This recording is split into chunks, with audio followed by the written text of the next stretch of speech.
aytadi-yu, qancha tepaga chiqsang, shuncha pastga tushishingdan qo'rq deydi-yu. Aslida mana shu yerda nima uchun shunday bo'ladi? Chunki agar inson qo'rquvini, xavotirini, og'rig'ini ishlasa, u past tepaga ham chiqib ketmaydi, u pastga ham tushib ketmaydi. U bo'shliqda bo'ladi, ya'ni neytral holatda bo'ladi. Shunaqa payt u tushunadiki, o'zi hayotda nimaiki kirib kelsa, bu absolyutno norm va to, что meni kulayotganim bu aslida baxt emas. Kulayotganim bu aslida men ichimdagi xavotirimni yopmayman.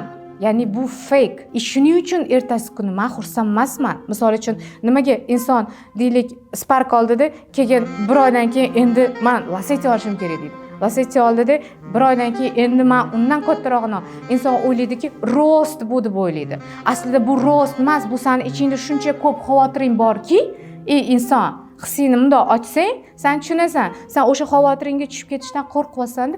Shuning uchun buni rost deb nomlayapsan. Agar sen to'xtasang, xavotiring shundoq chiqadi. Lekin sen u bilan hech narsa qilishni bilmaysan. Shuning uchun sen har bir kuningda reja qilasan, reja, oxiri kasal bo'ladi odam.